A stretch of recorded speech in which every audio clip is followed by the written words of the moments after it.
മഴക്കാലം ജലജന്യ രോഗങ്ങളൊക്കെ പടർന്നു പിടിക്കുന്നു എന്നുള്ള ആശങ്കകൾ നിലനിൽക്കുന്നു. എങ്ങനെയായിരിക്കും ഇതിനെ കൈകാര്യം ചെയ്യാൻ കഴിയുക? നിലവിൽ മഴക്കാല മുന്നൊരുക്കങ്ങളുമായിട്ട് ബന്ധപ്പെട്ട് ആൾറെഡി എല്ലാ വർഷവും നടത്തുന്നതാണ്. ബഹുമാനപ്പെട്ട മുഖ്യമന്ത്രി തന്നെ മോൺസൂൺ പ്രിപ്പയർഡ്നെസ്സിന് എല്ലാ മന്ത്രിമാരും അതുപോലെ ഉദ്യോഗസ്ഥ തലത്തിലുള്ള എല്ലാ മീറ്റിങ്ങുകളും നടത്തി മുന്നൊരുക്കങ്ങൾ എങ്ങനെയാണുള്ളത് വിലയിരുത്തി ചെയ്യാനുള്ള എല്ലാ കാര്യങ്ങളും മുൻകരുതലുകളെല്ലാം ചെയ്താണ് മുന്നോട്ട് ഗവൺമെൻറ് പോകുന്നത്. ഈ പരിസ്ഥിതി, പ്രകൃതി, മനുഷ്യരുടെ ഇടപെടൽ ഇതിനെക്കുറിച്ചൊക്കെ വിശദമായി താങ്കൾ പഠനം നടത്തിയിട്ടുള്ള ആളുകൂടിയാണ്. ഇപ്പോൾ പ്രയോഗതലത്തിൽ നമുക്കിതിനെ എങ്ങനെയായിരിക്കും കൊണ്ടുവരാൻ കഴിയുക? ഇപ്പോൾ നമ്മൾ പറഞ്ഞു കഴിഞ്ഞാൽ ഇതിലെ കേരളത്തെ സംബന്ധിച്ചിടത്തോളം നമുക്ക് മഴ വെള്ളത്തിനും ഒരു കുറവുമില്ല, വെള്ളത്തിനും ഒരു കുറവുമില്ല. ഏകദേശം 300-400 സെൻറ്റിമീറ്റർ വരെ എല്ലാ വർഷവും നല്ല മഴ പെയ്യുന്നുണ്ട്. പക്ഷേ ഒരു പർട്ടിക്കുലർ പീരീഡ് ആയിരിക്കുന്നുള്ളതാണ്. പക്ഷേ എന്നാലും വേനൽക്കാലത്ത് നമ്മളെല്ലാവരും എന്തെങ്കിലും കുടിവെള്ള ടാങ്കയോ അല്ലെങ്കിൽ മറ്റ് വെള്ള സ്രോതസ്സുകളെ ആശ്രയിക്കേണ്ട ഒരു സിറ്റുവേഷനാണ് ഇപ്പോൾ ഉള്ളത്. അപ്പോൾ അത് സ്വാഭാവികമായിട്ടും അതിൻ്റെ അർത്ഥം എന്താണ്, നമ്മൾ അതിന് സംരക്ഷണം കൃത്യമായിട്ട് നോക്കുന്നില്ല, അല്ലെങ്കിൽ അതിനെന്തോ ഒരു വീഴ്ച ഒരു ഇൻഡിവിജ്വൽ തലത്തിൽ അല്ലെങ്കിൽ കമ്മ്യൂണിറ്റി തലത്തിൽ സംഭവിക്കുന്നുണ്ടെന്നുള്ളതിൻ്റെ ഒരു സൂചനയും കൂടിയാണ്. അപ്പോൾ അത് ഒരു ഇൻഡിവിജ്വലായിട്ട്, വ്യക്തിയായിട്ട് അല്ലെങ്കിൽ കമ്മ്യൂണിറ്റി ആയിട്ട് നമുക്ക് നിലവിലുള്ള ഒരു ട്രഡീഷണൽ അറിവുണ്ട്. അത് ജലമായാലും എൻവയൺമെൻ്റൽ ആയാലും അങ്ങനത്തെ ഒരു അറിവുണ്ട്. അത് സൂക്ഷിക്കുക, അത് പ്രവർത്തനമാക്കുക എന്നുള്ളതാണ് അതിൽ ഏറ്റവും വലിയ വിഷയം. താങ്കൾ നടത്തിയ പഠനങ്ങളുടെ ഒരു കണ്ടെത്തലുകൾ എങ്ങനെയായിരുന്നു? അത് സമൂഹത്തിൽ കൂടുതൽ ചർച്ച ചെയ്യപ്പെടേണ്ട ഒരു വിഷയം കൂടിയാണല്ലോ. അതായത് ഞാൻ വളരെ റീസെൻ്റായിട്ട് കുസാറ്റിൽ ഇതിലൊരു ഡോക്ടറേറ്റ് നേടി. അതിൻ്റെ ടോപ്പിക് തന്നെ water governance four sustainable water security in Ernakulam എന്നാണ്. എറണാകുളം ജില്ലാ കളക്ടറായിരുന്ന സമയത്ത് എല്ലാവർക്കും അറിയുന്നത് പോലെ ആ സമയത്ത് വെള്ളവുമായിട്ട് കുളം അങ്ങനെയുള്ള കാര്യങ്ങളൊക്കെ നടന്ന ഒരു കാലഘട്ടത്ത് തുടങ്ങിയ പഠനമായിരുന്നത്.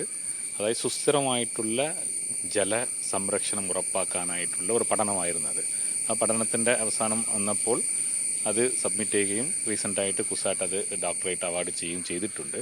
അപ്പോൾ അതിനെ സംബന്ധിച്ചിടത്തോളം തുടക്കം ഇതായിരുന്നു. അതാണ് ഞാൻ നേരത്തെ പറഞ്ഞ ഒരു സംഭവം. എറണാകുളത്തെ സംബന്ധിച്ചിടത്തോളം അല്ലെങ്കിൽ കേരളത്തെ സംബന്ധിച്ചിടത്തോളം നമുക്ക് റിസോഴ്സസുടെ അഭാവം എവിടെയുമില്ല. എല്ലാ സ്ഥലത്തും റിസോഴ്സസ് ഉണ്ട്. എന്നുവെച്ചാൽ വെള്ളം കിട്ടാത്തതുകൊണ്ടല്ല, പക്ഷേ ലഭ്യതയുടെ പ്രശ്നമല്ല നമുക്കുള്ളത്. അത് എങ്ങനെയാണ് നമ്മൾ മാനേജ് ചെയ്യുന്നതിനുള്ള പ്രശ്നമാണ്.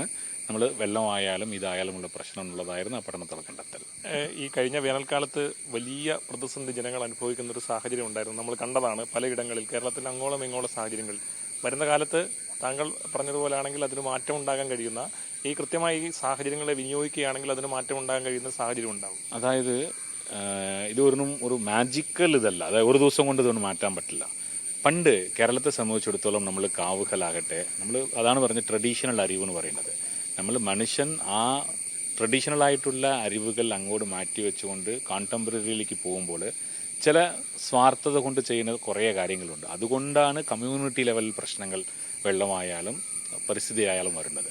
അപ്പോൾ ആ ട്രഡീഷണൽ അറിവോട് കൂടി നമ്മളുടെ സ്വയമായിട്ടുള്ള സെൽഫ് ഒരു ഇതും കൂടി ഉണ്ടെങ്കിൽ സ്വാഭാവികമായിട്ടും ചെയ്യാൻ പറ്റുന്നുള്ളതാണ്. അപ്പോൾ അതുകൊണ്ട് നമുക്ക് വേണ്ടിയതിപ്പോൾ നമുക്ക് ട്രഡീഷണലായിട്ട് കാവുകളുണ്ടായിരുന്നത്. നമുക്കറിയാം കാവുകൾ എന്തിനു വേണ്ടിയിട്ടാണ്, ജലസംരക്ഷണവും അതുപോലെ പരിസ്ഥിതി സംരക്ഷണവുമായിരുന്നത്. അതുപോലെ കുറേ കാര്യങ്ങൾ, വെള്ളം നമ്മൾ തന്നെ ഉറവുകൾ നന്നാക്കാനായിട്ട് എല്ലാ ഇതും വെള്ളം ഉണ്ടായിരുന്നത്. കേരളത്തെ സംബന്ധിച്ചിടത്തോളം ലക്ഷക്കണക്കിൽ, ഏഷ്യയിലെ തന്നെ കൂടുതൽ വെള്ളം കിണറുകളായിട്ടുള്ള സ്ഥലം കേരളമാണ്. പക്ഷേ ഇന്ന് ഒരു കിണറും നമ്മൾ ഉപയോഗിക്കുന്നില്ല. അങ്ങനെ ഒരുപാട് നമുക്ക് ചെയ്യേണ്ട ഒരുപാട് കടമ്പകളുണ്ട്. പക്ഷേ അത് ചെയ്താൽ നമ്മൾ പഴയതുപോലെ തന്നെ നന്നാക്കി പോകാൻ പറ്റുന്നുള്ള സിറ്റുവേഷൻ ഉണ്ട്. പക്ഷേ അത് മാറ്റം ഇമ്മീഡിയറ്റ് തുടങ്ങണം. ഇതുവരെ തുടങ്ങിയാൽ നമ്മൾ അറ്റ്ലീസ്റ്റ് ഭാവിയിലേക്ക് ഒരു നിശ്ചിത സമയത്തിനുള്ളിൽ അത് എത്താൻ പറ്റുന്നുള്ളതാണ്. അവസാനമായിട്ടൊരു ചോദ്യം കൂടി, ഈ പുതിയ സർക്കാരിൻ്റെ കാലത്തെ ചുമതലകൾ അതെങ്ങനെയാണ് കാണുന്നത്? എങ്ങനെയുണ്ട് പ്രവർത്തനങ്ങളൊക്കെ? നമ്മൾ ഇപ്പോൾ പറഞ്ഞതുപോലെ വളരെ റീസെൻ്റായിട്ട് ഒരു മാറ്റം എല്ലാവർക്കും വന്നിട്ടുണ്ട്. അവരവർ മേഖലകളിൽ അവർക്ക് പ്രാവീണ്യമുള്ള മേഖലകളിൽ അതുപോലെ തന്നെ ഒരു നല്ല ഒരു അഡ്മിനിസ്ട്രേറ്റീവ് ഒരു റീഅറേഞ്ച്മെൻറ്റ്സും നടന്നിട്ടുണ്ട്. പോസിറ്റീവായിട്ടാണ് എല്ലാവരും കാണുന്നത്. വളരെ പോസിറ്റീവായിട്ട് തന്നെ നമ്മൾ അപ്രോച്ച് ചെയ്യുന്നുണ്ട്. അത് മാത്രമല്ല, കേരളത്തിൻ്റെ ഒരു പുതിയ കേരളം എന്നുള്ള ഒരു ഭാവി വികസനത്തിനാണ് സർക്കാരും ഉദ്യോഗസ്ഥരും എല്ലാവരും മുന്നോട്ട് പോകുന്നത്. വളരെ ദിശാബോധമുള്ള കാഴ്ചപ്പാടുകളാണ് അദ്ദേഹം അവതരിപ്പിക്കുന്നത്. പ്രത്യേകിച്ചും നമ്മുടെ വലിയ തരത്തിലുള്ള വേനൽക്കാലത്ത് നമ്മൾ നേരിട്ട പ്രശ്നങ്ങൾ അത് കൈകാര്യം ചെയ്യാൻ, അതോടൊപ്പം തന്നെ ഈ ജലജന്യ രോഗങ്ങൾ ഉൾപ്പെടെ പടരുന്ന സാഹചര്യത്തിൽ മനുഷ്യരുടെ ഇടപെടൽ എങ്ങനെയായിരിക്കണമെന്ന് കൂടി ഓർമ്മിപ്പിക്കുന്നതാണ് അദ്ദേഹത്തിന്റെ പ്രതികരണം. ക്യാമറമാൻ ജോഷുവോടൊപ്പം അജിത് ബാബു, ന്യൂസ് മലയാളം.